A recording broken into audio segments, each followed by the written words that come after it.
할렐루야. 몇 달 만에 수요예배 자리 나오시니까 여러분 너무 감격스러우시죠? 이 예배를 하나님께서 홀로 다 받아주셨으면 좋겠어요. 주님만 홀로 영광을 받아주셨으면 좋겠어요. 그를 통하여서 여러분 가운데는 하나님의 놀라운 평강과 위로가 이 시간 우리 가운데 임하기를 간절히 축복합니다. 지난 주간은 어버이날이었고 또 어버이 주일이었죠. 부모님과 또는 자녀들과 따뜻한 전화 통화들을 아마 나누셨을 텐데, 코로나19로 인해서 또 찾아뵙지 못해서 또 안타까운 시간들도 보낸 부분이 있을 것입니다. 참 시대가 많이 변해갑니다. 안타깝게도 부모님을 향한 자식들의 사랑도 좀 변해가는 것 같습니다. 근데 그런 중에도 변하지 않는 한 가지가 있다라면은 자식들을 향한 부모님의 사랑은 시대가 흘러도 참 변하지 않는 것 같아요. 저도 일평생 한 번도 거르지 않고 저를 위해서 새벽 4시면 일어나셔서 기도를 해주시는 부모님이 계십니다. 일평생 진짜 한 번도 거르지 않으신 것 같아요. 그를 위해서 휴가도 안식년도 쓰지 않으시고 30년 평생 제단 앞을 새벽마다 지키셨던 부모님의 변함없는 사랑과 헌신적인 사랑, 다함없는 그 사랑을 생각하면 항상 감격스럽고 감동하는 마음이 있습니다. 저도 조금 있으면 이제 두 아이의 아빠가 될 예정인데 자녀들을 키워보니까 부모님의 마음이 조금은 이해가 되는 것 같습니다. 못 먹어도, 내가 좀 힘들어도, 내가 좀 더 고통스러워도 자식들을 위해서라면은 아픈 티를 안 낼 수 있고 힘들다고 말을 하지 않을 수 있는 그런 모습들이 우리 부모님들에게는 다 있는 것 같더라고요. 저도 캐나다에 있을 때 부모님께 연락을 받은 적이 있었는데 이런 연락을 받았습니다. 어머니께서 전화가 와가지고 아버지께서 협심증으로 이제 마지막을 준비를 해야 된다라고 병원에서 얘기를 했다라고. 근데 그 얘기를 해주신 시점이 수술이 다 끝나고 모든 걸 다 마친 이후에 건강해지신 이후에 연락을 주신 거예요. 너무 은혜 가운데 지금 건강하게 잘 계시지만은 그때 순간을 생각해 보면은 너무 아찔하기도 하고 한편 너무 죄송스럽기도 하고 그렇더라고요.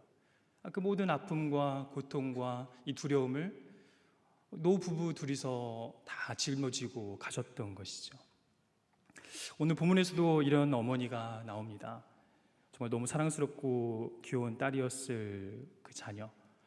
그런데 어느 순간에 원인 모를 이유로 인해서 귀신이 들렸다고 하여서 본인의 인격을 잃어버리고 내가 사랑했던 그 딸의 모습을 잃어버리고 고통 가운데 자기를 학대하고 있는 이런 딸의 모습, 가까이서 지켜보고 있는 엄마의 마음은 정말 찢어졌겠지요. 그렇지만 여전히 소중한 내 딸이기에 포기할 수 없고 사람들이 여러 가지 시선으로 바라보며 지적하더라도 그 딸의 손을 놓지 않고 끝까지 어떻게든 뭘 해보려고 애를 쓰는 그 엄마의 모습, 가산을 다 탕진해가면서 딸을 치료했겠지요. 본인의 건강 신경 쓰지 않으면서 어떠한 방법으로든 딸을 낫게 보려고 여기저기 찾아봤겠지요. 그러면서 몸과 마음은 점점 더 쇠진해져 가고 앞으로 먹고 살 방법도 사실은 준비할 겨를도 없었을 것이고 그 당시 문화에서는 아마 버림받았을 가능성이 되게 높습니다.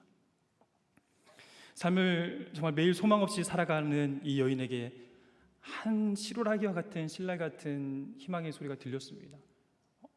예수라는 사람이 온다는데 그 예수라는 사람이 귀신을 쫓아준다더라. 예수라는 사람이 온다는데 정말 가난하고 연약하고 힘없는 사람들의 벗이 되어준다더라. 아마 그 여인은 한 걸음에 달려갔을 것입니다. 내 딸을 위해서라면 정말 그곳에 가서 내가 뭐든지 하겠다는 마음으로 그곳에 가서 예수님과 무리가 모여있는 곳을 먼 발치에서 바라보며 여인이 외칩니다. 주 다윗의 자손이여 나를 불쌍히 여겨달라고. 그런데 이 부분에서 살짝 의아한 부분이 있었습니다. 보통의 부모님 같으면은 주 다윗의 자손이여 내 딸을 좀 불쌍히 여겨달라고 아마 말을 했을 수도 있을 것 같은데 이 여인은 나를 불쌍히 여겨달라고 자기를 집중하고 있는 것을 좀 발견하게 되었습니다. 아마 여인도 너무 괴로웠겠지요. 딸도 고통 가운데 있지만 어찌 보면 딸은 귀신에 씌어서 본인이 고통 가운데 있는지도 몰랐을지도 모르겠어요. 그러나 이 모든 고통은 다 어머니가 다 쥐고 있었죠. 어머니도 치유되어져야 되고 회복되어져야 되고 예수님을 만나야 되는 사람이었던 것이죠. 그래서 이 여인이 이 속에 있는 진정한 자기의 불쌍함을 가지고 하나님께 나아가서 예수님께 나아가서 외치고 있는 것이죠. 나를 좀 불쌍히 여겨달라고. 본인의 속마음이 나와 버린 것이죠. 자신의 지난 날들을 돌아보니 정말로 자신이 너무도 불행했던 것 같습니다. 그 당시 남성 위주의 문화를 생각해 보면 딸의 모든 죄책을 아마 아내에게 돌렸을 거예요. 그래서 아마 남편은 아내를 버렸을 가능성이 높고, 가산도 탕진하고 머리 둘 곳도 없고, 딸을 홀로 놔두고 일할 수도 없기 때문에 먹고 사는 문제도 답이 없는 여인, 이미 몸과 마음은 만신창이가 되어버린 자기 삶을 보니 정말 처참하고 희망도 없고 소망도 없고 좌절과 절망으로 죽음에 더 가까워 보이는 이 여인, 자기를 돌아보니 눈물이 나며 이렇게 외쳤을 것입니다. 나를 좀 불쌍히 여겨달라고. 근데 이 여인에 대해서 예수님의 평가는 실로 충격적입니다. 이 대화 끝에 예수님이 이 여자를 뭐라고 평가합니까? 너의 믿음이 진짜 크구나, 너의 믿음이 진짜 크다라고 예수님께서 칭찬을 해주세요. 이런 표현은 예수님께서 제자들에게도 잘 해주시지 않은 표현이에요. 항상 제자들에게는 믿음이 왜 이렇게 없냐, 믿음이 왜 이렇게 작냐 라고 말씀하셨는데, 이 여인에게는 믿음이 크다라고 말씀하시는 그 예수님 관점에서 믿음은 무엇일까요? 이 여인의 마음의 변화와 내면의 변화를 살펴보면서 예수님이 인정하시는 참 좋은 믿음이 무엇인지 우리 같이 알아보고 정말 그 믿음대로 살아가는 우리 믿음의 식구들이 될 수 있기를 축복합니다. 예수님이 기대하시는 그 좋은 믿음이 무엇일까? 신약적인 관점에서 우리는 이신칭의를 얘기하지만은 이 피스티스라는 신약의 이 믿음이라는 단어가 사실은 구약의 에무나라는 단어와 다 연결되어 있습니다. 이 구약에서는 그럼 어떤 의미로 사용되었는가? 구약에서 이 에무나는 138번이 사용되는데 그 중에 93번이 신실함, 진실됨, 변함없음, 끝까지 버팀, 이런 단어들과 연결돼서 사용되는 걸 보게 돼요. 또 그 중에 상당 부분은 하나님의 신실함이라는 단어와 연결되어 있습니다.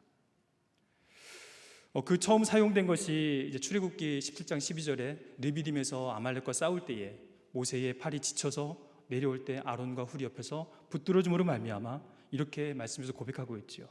그 손이 해가 지도록 내려오지 아니한지라. 이때 사용된 단어가 에무나라고 제가 몇 번 말씀을 드렸었죠.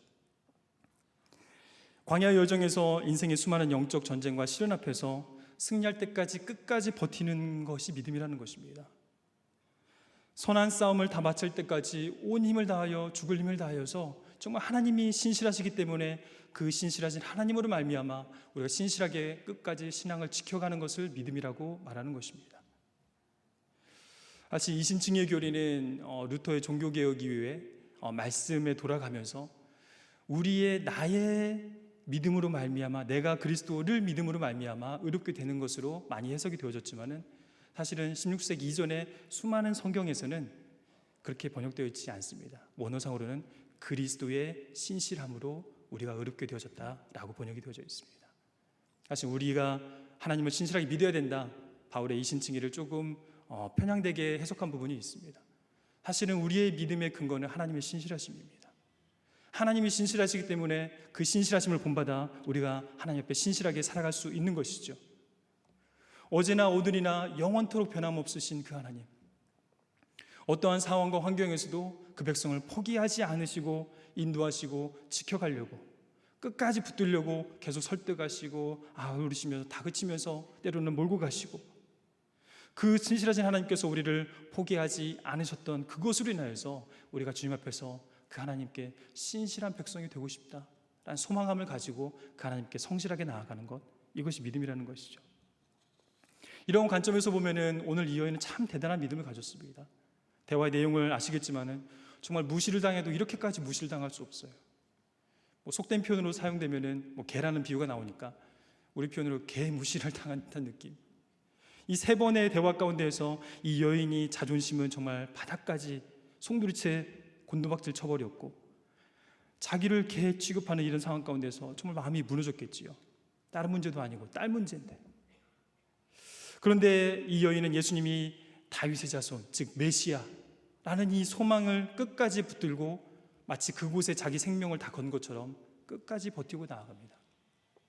이런 대화의 내용을 보면, 그런데 이런 대화의 내용을 보면 좀 예수님이 이상하시죠. 우리가 알고 있는 예수님 같지 않잖아요.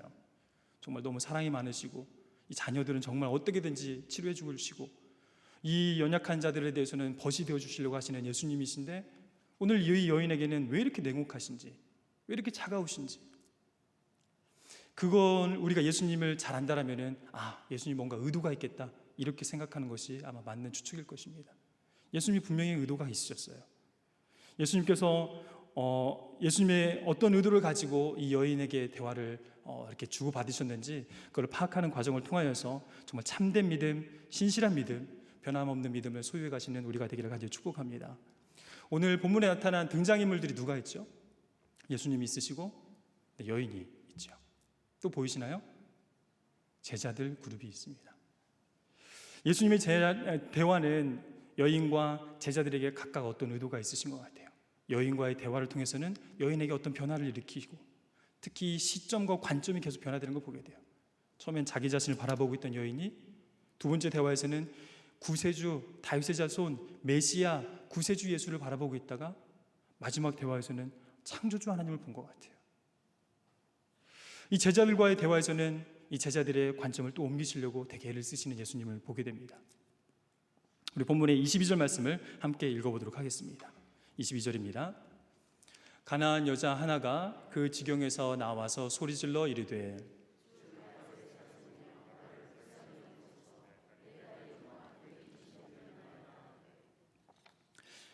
아까 말씀드린 것처럼 여기에서 이 여인은 자신을 불쌍히 여겨달라고 얘기를 하고 있습니다.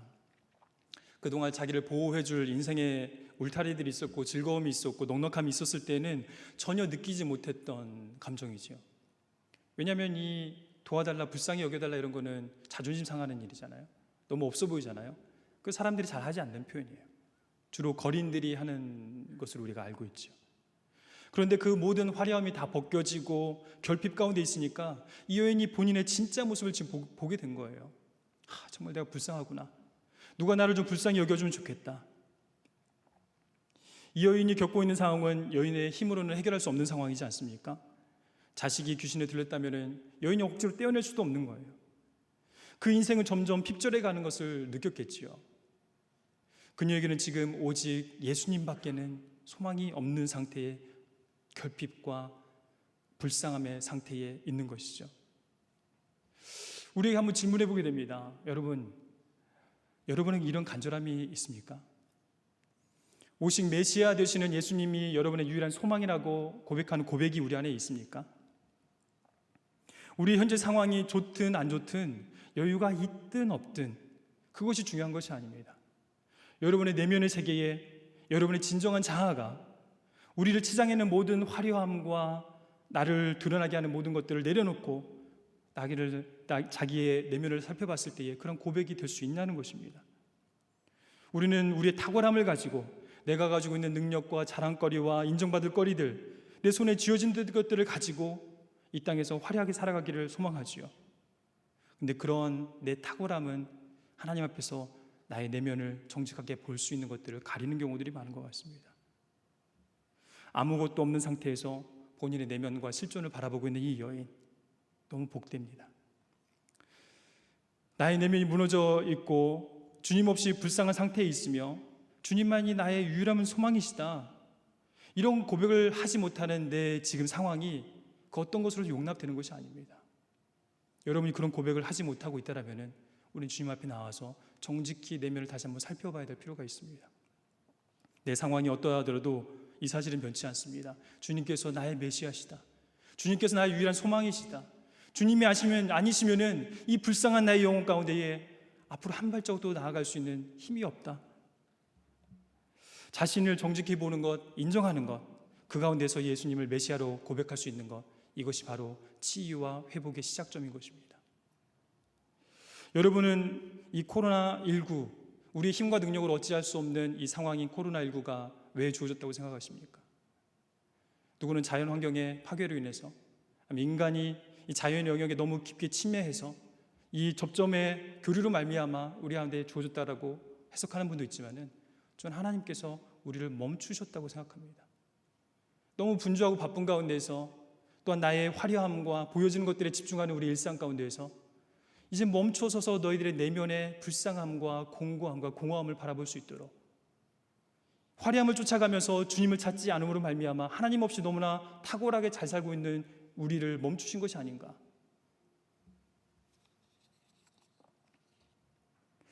여러분, 주님께서 여러분을 멈추셨다면 그러면 우리는 무엇을 해야 되겠습니까? 이 시간에 멈춰서서 또 이 멈춤으로 말미암아 뭔가를 하지 못해서 불안해할 필요가 없습니다. 남으로부터 뒤처질까 봐 염려할 필요가 없습니다. 우리의 이 삶을 하나님께서 멈추셨다면 하나님께서 또 이끌어가 주실 것입니다. 그렇다면 하나님의 그 멈추심에 순종하여서 이 자리에 앉아서 멈추어 서서 여러분의 마음의 중심을 정직하게 보셔야 되는 것이죠. 하나님만으로 채워져야만 되는 공간이 우리 안에 있다고들 얘기합니다. 근데 그곳이 얼마나 비어져 있는지 여러분 느껴지십니까? 그곳이 얼마나 간과되어져 있는지 여러분 멈추셔서 확인을 하셔야 되는 겁니다. 만약에 그 공허함을 인식한다면, 내면 세계가 무질서하다는 것을 볼 수만 있다면, 주님 없이 너무 잘 살아버린 것 같은 것을 인정하게 된다면 분명히 여러분은 이렇게 고백하시게 될 것입니다. 한번 두 눈을 감아 보시겠습니까? 아마 이렇게 여러분 고백하실 수 있을 거예요. 주님, 저를 불쌍히 여겨 주십시오. 잊고 살았던 제 자신의 내면을 보니 제가 너무 공고합니다. 하나님 없는 이 공간이 너무나 두렵습니다. 제가 공허합니다. 불쌍한 나의 모습을 나 자신이 보게 될까 봐 알면서도 보지 않으려고 외면했었습니다. 다른 사람이 보게 될까 봐 나 밖의 것들을 더 화려하게 치장하고 그것들에 집중했었습니다. 그러면서 나의 내면이 무너져가는 것을 알면서도 외적 즐거움에 집중함으로 그 모든 것을 도외시했습니다. 주님, 저를 불쌍히 여겨주십시오. 정직히 저의 모습과 저의 실존과 두려움과 염려와 아픔과 상처로 어찌할 바 몰라 이 시간 주님 앞에 나아가오니, 이 모든 거룩의 모양과 허울을 벗어버리고 주님 앞에 정직히 나아가오니, 저의 내면 세계를 보고 이 무질서함을 또 세속적이고 하나님이 계시지 않은 곳으로 너무나 많은 것을 채워버린 내 내면을 바라보고 주님 앞에 나아가오니, 하나님, 저를 불쌍히 여겨주십시오. 나에겐 소망이 없습니다. 주님이 안 계시면 소망이 없습니다.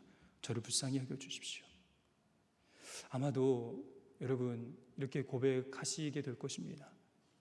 그렇게 자신의 참모습을 대면하게 될 때에 그때로부터 진정한 치유와 변화가 일어나게 되는 것이죠. 여러분이 껍데기만 둘러싸고 껍데기만 붙들고 신앙생활을 해가게 되면은 하나님도 그 껍데기를 가지고는 여러분을 변화시킬 수가 없습니다. 여러분이 정직하게 여러분 내면을 드러내셔야죠. 여러분의 내면의 상태를 바라보지 못하는 여러분의 마음의 상태를 가지고 그 마음으로부터 발생되는 이런 생각을 가지고 하나님을 어떻게 예배하고 어떻게 경배하고 어떻게 신앙생활을 정직하게 해갑니까? 우리 내면을 보실 수 있어야 되는 것이죠. 두 번째로 절하며 주여 저를 도우소서라고 고백하는 여인을 보게 됩니다. 25절 말씀을 함께 읽도록 하겠습니다. 여자가 와서 예수께 절하며 이르되 주여 저를 도우소서. 사람들의 시선이며 자기의 치부를 드러낸 이 여인의 처절한 울부짖음에 이제 딱 치유해 주시고 딸 회복시켜 주시면 딱 좋은 그림인데, 예수님이 불쌍히 여겨달라는 여인에게 아무런 대답도 하지 않으십니다. 그리고 제자들도 옆에서 시끄럽다고 좀 딴 데 보내라고. 근데 예수님께서 이 제자들의 말에 동조해 주시고 또 제자들의 이 특권의식과 선민의식, 또 남성 우월주의, 자기가 가지고 있는 자랑할 거리들을 가지고 지켜내면서 여인을 이렇게 홀대하는 제자들의 반응과 생각을 동조해 주시는 것처럼 예수님께서 반응을 하세요. 나는 이스라엘 집에 잃어버린 양 외에는 다른 곳에 보냄을 받지 않았다. 고쳐줄 능력이 있는데 고쳐주지 않겠다는 거예요, 이스라엘 민족 외에는. 그런데 이 여인은 포기하지 않고 주님께 한 발 더 가까이 가는 것을 보게 됩니다. 주여 저를 도와주십시오. 저는 이 도와주십시오라는 말보다 그 앞에 있는 이 단어가 더 눈에 들어옵니다. 절하며 그리고 저를 도와주십시오라고 말합니다. 도와달라는 말을 하기 전에 그 태도를 보는 것이죠. 절한다는 것은 그분 앞에 겸손히 엎드려서 이분이 나의 주인입니다, 이분이 나의 왕입니다, 인정하는 행동인 것이죠. 그분의 주대심을 구체적으로 나의 태도로 보여드리는 것이죠. 우리는 주님 앞에 도와달라는 말들을 참 많이 합니다. 아마 여인도 그런 차원에서 본인의 상황을 가지고 또 얘기했겠죠. 근데 도와달라는 말을 하는 그 이면에 구하는 우리의 태도는 그분 앞에서 어떻습니까? 그분을 진정 나의 주인으로 인정하고 계십니까? 그분을 나의 왕으로 모시고 계십니까? 그분 앞에 진정 바짝 엎드려 보신 적이 있으십니까?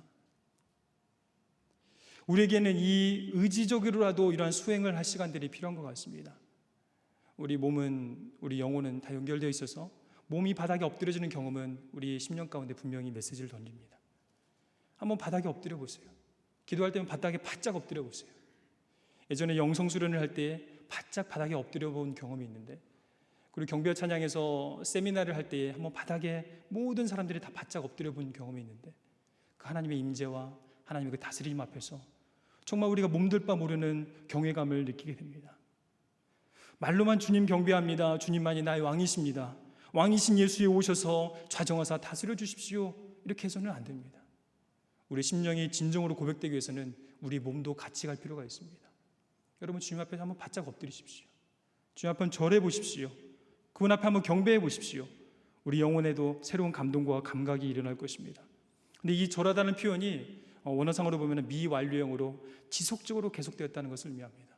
아마 이 예언이 이때만 한 것이 아니라 지속적으로 반복적으로 계속했을 것입니다. 진짜 하나님이 나의 구세주시다, 나의 왕이시다, 나의 주인이시다, 이때만 했겠습니까? 그 일상으로 돌아가서 매일의 일상 가운데서 그 하나님 앞에 엎드려 절하는 자세로 살았을 것입니다. 그 주님이 나의 주인이시다. 우리 기독교가 이제 종교개혁 이후에 말씀 중심으로 돌아가면서 참 약해진 부분들이 하나 있는데, 예전이 좀 약화되었고, 또 하나는 이 수행과 수독의 자세가 많이 약화되어졌습니다. 수도원적 영성을 가지고 우리가 수행하고 수독하였던 것들은 초기 기독교의 문화의 연속성에 있는 것입니다.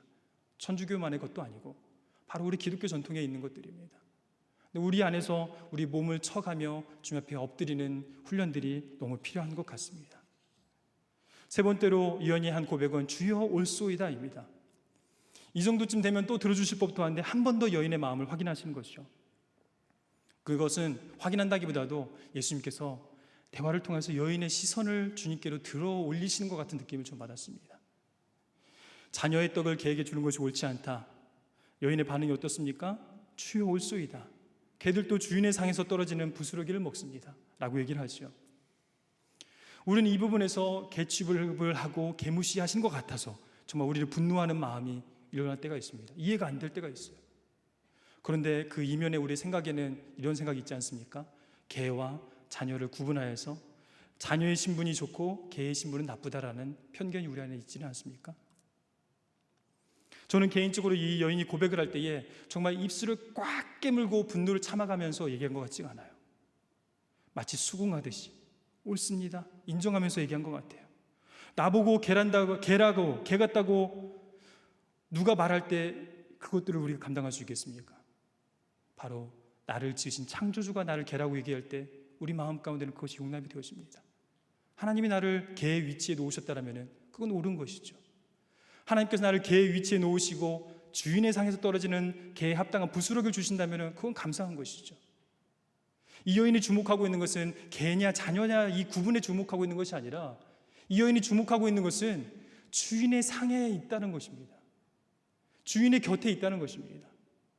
주인의 곁에 얼마나 가까이 있느냐가 중요하다는 것이죠.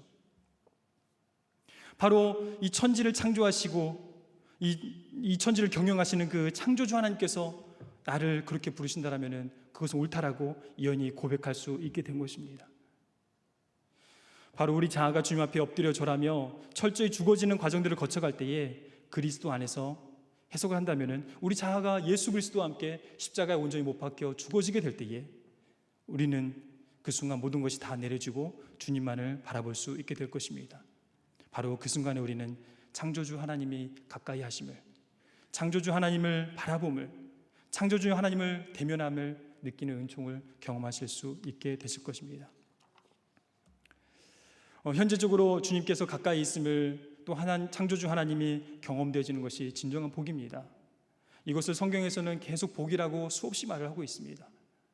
욥도 자기가 이해되지 않는 이런 상황 가운데에서 그 모든 것에 대해서 여러 가지 불평이 있었지만 창조주 하나님을 대면하게 됐을 때에 내가 어눌한 입으로 어눌한 말로 하나님과 대면하였고 대결하였구나 하면서 그가 귀로 듣기만 한 것이 아니라 이제는 눈을 들어 주님을 바라볼 수 있게 되었죠.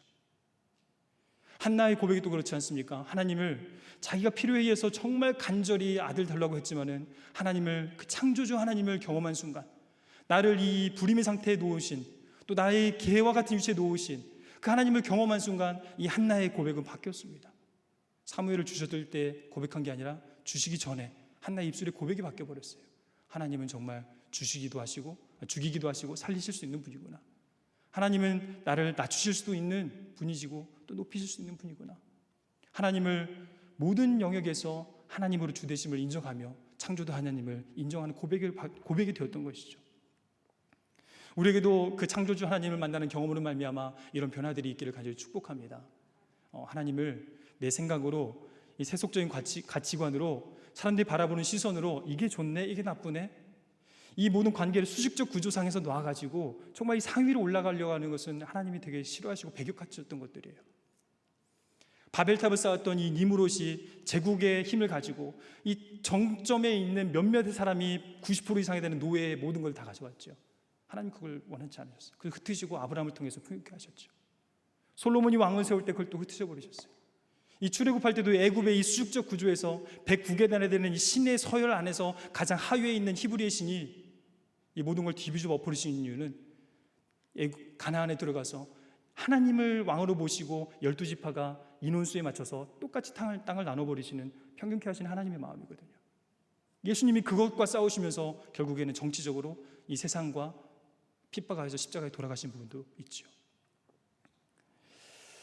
정말 주님만이 우리 중심을 자정하셔서 우리를 다스려 주십시오. 내 주님 모신 이 상태, 내 주님과 함께하는 이 일상이 바로 천국입니다. 이런 고백들이 우리 안에 계속되어지기를 간절히 축복합니다. 이 고백이 완성되자 덤으로 자녀의 치유가 회복도 허락받은 것이죠. 이 말 그대로 부스러기입니다. 예수님을 얻었기 때문에, 주님을 경험했기 때문에, 하나님을 창조주로 고백할 수 있었기 때문에 이 모든 건 덤이에요. 부스러기예요. 그렇지만 그것도 감사하죠. 그러나 이 여인은 부스러기보다도 부스러기의 몸체인 떡을 얻었습니다. 떡 대신 주님을 얻은 거예요. 이런 결핍과 환난의 시기 가운데에서 우리도 코로나를 거쳐가는 가운데서 여러 가지 결핍과 환난과 위기를 경험합니다. 그러나 이것은 우리 심령에 가난함을 줄 수 있는 좋은 통로입니다. 이 가운데 하나님의 엎드려져서 하나님의 도우심을 간절히 구하면서 하나님 앞에 나를 불쌍히 여겨달라고 정직히 내면을 바라보신 가운데에 하나님의 하나님 되심을 경험할 수 있는 우리 믿음의 식구들 되시기를 간절히 축복합니다. 살아계신 아버지 하나님, 이 시간도 우리에게 이 시간, 이 공간과 시간 가운데 함께하여 주셔서 우리를 다스려 주시니 감사를 드립니다. 주신 말씀을 기억하고 주신 말씀을 마음에 새기며 정말 하나님의 사람으로 살고 싶습니다. 이 일상 가운데에 매 순간 가운데에 그 하나님을 기억하고 잊지 않도록 성령 하나님 붙들어 주십시오. 말로만이 아니라 이제는 행함과 진실함으로 온전한 그리스도인으로 살아갈 수 있도록 우리를 새롭게 빚어주시고 역사하여 주십시오. 우리 내면을 바라보며 정직히 하나님 앞에 나아가오니 우리를 붙들어 사용하여 주시옵소서. 우리를 통하여 하나님의 나라를 꿈꾸게 하시고 이루어가실 주님을 기대하며 살아계신 예수님 이름으로 기도드립니다.